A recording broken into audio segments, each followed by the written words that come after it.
बच्चों आज हम पढ़ेंगे क्लास 9th का गणित प्रश्नावली 1.1 का पहला क्वेश्चन आपका कह रहा है, क्या शून्य एक परिमेय संख्या है? क्या इसे p/q के रूप में लिख सकते हैं जहां p और q पूर्णांक है और q is not equal to 0 है। ठीक ना, तो देखेंगे ये बात कर रहा है शून्य का। यहाँ पे लिखेंगे हल, ये आपका बात कर रहा है शून्य का कि क्या ये शून्य परिमेय संख्या है। हाँ, शून्य परिमेय संख्या है क्योंकि इसके बटे हम 1 लिख सकते हैं। ठीक ना, पहले तो हम लिखेंगे यहाँ पे हाँ शून्य एक परिमेय संख्या है, परिमेय संख्या है। क्यों? क्योंकि देखो इसके बटे 1 लिख सकते हैं, ये p/q का रूप हो गया है। ठीक ना, अब यहाँ पे थोड़ा सा मैं और एक्स्ट्रा आपको बताना चाहता हूँ कि ये जो p/q का रूप शून्य का दे रहा है आपका कि p/q के रूप में लिख सकते हैं। इसमें आप एक चीज़ और ध्यान देंगे, ये अन्य संख्याओं के लिए बस 1 माना जाता है कि इसके नीचे 1 लिख सकते हैं, लेकिन इस 0 के लिए आप हर के स्थान पे यानी q के स्थान पे आप 1 लिखें, 2 लिखें, 3 लिखें, 4 लिखें, 5, ऐसे ही अनंत तक लिखेंगे, कोई इफेक्ट नहीं पड़ेगा, किसी प्रकार का इसको इफेक्ट नहीं पड़ेगा। क्योंकि देखो 0/1 का मान क्या होता है 0, 0/2 का मान क्या होता है 0, 0/3 का मान होता है 0। कोई अंतर पड़ रहा है? नहीं। तो आंसर आपका होगा हाँ शून्य एक क्या है परिमेय संख्या है, ये आपका आंसर होगा। क्या होगा? आंसर होगा। अब इसे p/q के रूप में लिख सकते हैं जहाँ p और q पूर्णांक है और q is not equal to 0, ये दिख रहा है आपका। ठीक ना बच्चों, अगला क्वेश्चन आप देखेंगे, कह रहा है 3 और 4 के बीच 6 परिमेय संख्याएं ज्ञात कीजिए। 3 और 4 के बीच 6 परिमेय संख्याएं ज्ञात कीजिए। अब हम देखेंगे, पहले आप इसमें पकड़ेंगे कितनी संख्याएं ज्ञात करना है। देखिए 3 और 4 के बीच 6 संख्या, कितनी? 6 संख्या। तो इसका एक रूल है, देखिए आप लोग क्या करेंगे, इसका रूल ये है कि जो आपका 6 जितनी संख्याएं आपको परिमेय संख्या ज्ञात करना है उसमें 1 जोड़ दीजिए। क्या जोड़िए? 1 जोड़ दीजिए, ये आपका क्या हो जाएगा 7 हो जाएगा।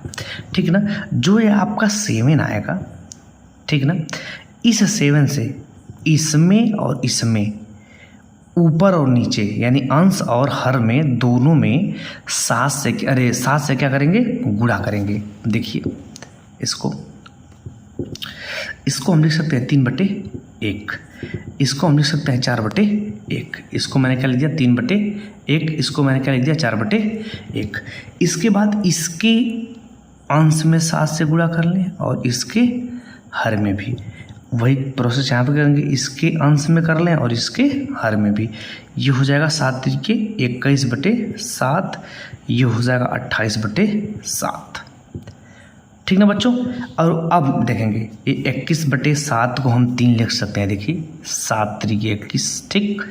ये 28/7 को हम क्या लिख सकते हैं 4, 7 × 28, कोई डाउट नहीं है, ये 3 है ये 4 है। ठीक ना, क्योंकि जब भी आप काटोगे तो 3 मिल जाएगा, ये काटोगे तो आपको क्या मिल जाएगा 4 मिल जाएगा। अब हम देखेंगे इसके बीच 6 परिमेय संख्या ना, तो एक ठो तो आपको 22/7 हो गया, फिर 23/7 हो गया, जस्ट क्रम से मिलता जाएगा। ठीक ना, इसके और इसके बीच निकालना है, तो इसके बीच 22/7 है, 23/7 है, 24/7 है, 25/7 है, 26/7 है, 27/7 है, 1 2 3 4 5 6, ये आपकी परिमेय संख्याएं हो जाएंगी, ये आपका आंसर हो जाएगा। ठीक ना बच्चों, मैं आशा कर रहा हूँ कि आप लोगों को बहुत अच्छे से समझ में आ रहा होगा।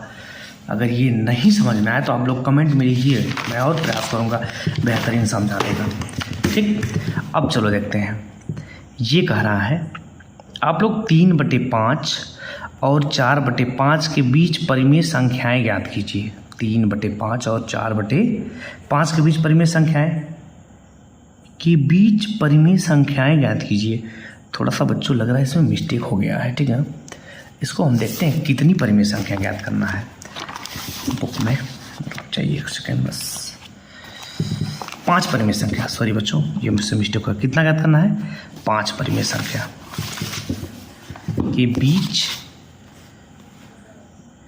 के बीच 5 परिमेय संख्या। कितनी?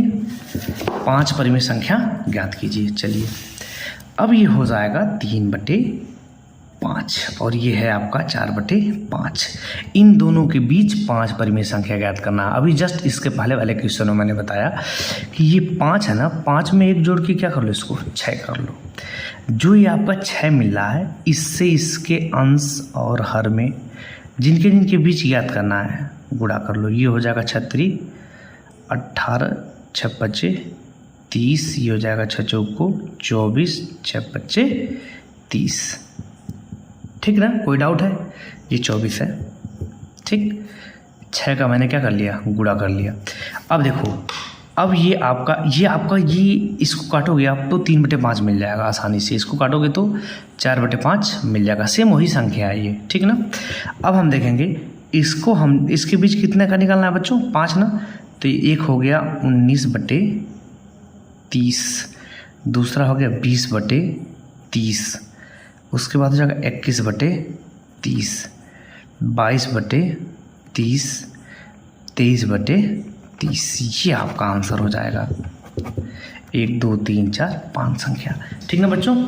अब अगला क्वेश्चन कर रहा है, क्वेश्चन नंबर 4 कह रहा है नीचे दिए गए कथन सत्य हैं या असत्य, कारण के साथ अपने उत्तर दीजिए। कारण के साथ मैंने बताइए क्यों सत्य है क्यों असत्य है, ये आपको बताना है, कारण इसका बताना है, ठीक। कह रहा है प्रत्येक प्राकृत संख्या एक पूर्ण संख्या है। पहले तो आप ये जानिए प्राकृत संख्या क्या होती है, नेचुरल नंबर, ठीक ना। 1 2 3 4 ऐसे ही अनंत तक, ये नेचुरल नंबर हो गया। पूर्ण संख्या क्या होता है, देख कर है प्रत्येक प्राकृतिक संख्या एक पूर्ण संख्या। पहले पूर्ण संख्या आप देखो, अब 0 1 2 3 4 5 6 ऐसे कहाँ तक जाएगा बच्चों? अनंत तक जाएगा, ठीक ना। तो अब हम देखेंगे कि ये हमारी प्राकृतिक संख्या है, ठीक ना। प्रत्येक प्राकृतिक संख्या एक पूर्ण संख्या होती है। देखिए ये प्राकृतिक संख्या हमारी पूर्ण संख्याओं में मिल रही है। देखिए ये प्राकृतिक संख्या हमारी पूर्ण संख्या में क्या हो रही है, मिल रही है। तो जो प्राकृतिक संख्या है उसको पूर्ण संख्या भी बोल सकते हैं, वो पूर्ण संख्या का ही पार्ट है, इसलिए हमारा क्या है, ये सत्य है। ये कथन हमारा क्या है बच्चों, सत्य है। अगला कह रहा है प्रत्येक पूर्णांक एक पूर्ण संख्या होती है, ठीक ना। प्रत्येक पूर्णांक एक पूर्ण संख्या होती है, ये आपका असत्य होगा। कैसे होगा बता रहे हैं अभी आपको। असत्य, देखिए पूर्णांक आपका जो होता है वो माइनस में भी होता है, -2 -1 ऐसे इन्फिनिटी तक, -इन्फिनिटी 0 +1 +2 ऐसे ही प्लस अनंत तक, ठीक ना बच्चों। लेकिन आपका जो प्रत्येक पूर्णांक एक पूर्ण संख्या आपका 0 1 2 3 4 5 ऐसे कहाँ तक, अनंत तक। पूर्ण संख्या आपका कहाँ से होती है, 0 से लेके अनंत तक, ठीक। तो जब पूर्णांक आपका ये है, ठीक ना, ठीक, और पूर्ण संख्या आपका ये है, तो प्रत्येक पूर्णांक को पूर्ण संख्या हम बोल पाएंगे? नहीं बोल सकते हैं। प्रत्येक पूर्णांक को हम पूर्ण संख्या नहीं बोल सकते हैं। हम कहते हैं -2 तो पूर्ण संख्या होती ही नहीं है, उसके में आता ही नहीं है -2। तो प्रत्येक पूर्णांक मैंने हर एक पूर्णांक को हम पूर्ण संख्या नहीं बोल सकते हैं, इसलिए कि हमारा ये असत्य है। करता है प्रत्येक परिमेय संख्या एक पूर्ण संख्या होती है, ये भी आपका असत्य है। ये भी आपका क्या बच्चों, असत्य है, ठीक ना। कह रहा है प्रत्येक परिमेय संख्या एक पूर्ण संख्या होती है, नहीं। पूर्ण संख्या का मतलब आपका देखिए परिमेय संख्या माइनस में भी हो सकता है, ठीक ना। अब वो जैसे मैं आपसे ये कह दूं कि जैसे मान लीजिए 4/3 ये हमारा पूर्ण संख्या नहीं हो सकता है, ठीक ना बच्चों। चलिए धन्यवाद बच्चों। अगर आपको वीडियो अच्छी लगी हो तो लाइक करिए, शेयर करिए, सब्सक्राइब करिए और अच्छे से पढ़ाई करिए कि ताकि जो 10 का पेपर है उसको बहुत बेहतरीन तरीके से हम लोग कर सकते हैं, ठीक ना। 9th का पूरा सिलेबस रेडी हो जाए मैथ का, इसी प्रकार से आपका 10th का भी रेडी हो जाए, ठीक ना। 10th में तो मैंने क्वेश्चन भी, जो भी प्रीवियस क्वेश्चन आए हैं उसके भी प्रैक्टिस कराना शुरू कर दिया हूँ, ठीक ना। जब 10 में जाएंगे तो बहुत ही हेल्पफुल हो जाएगा। धन्यवाद बच्चों।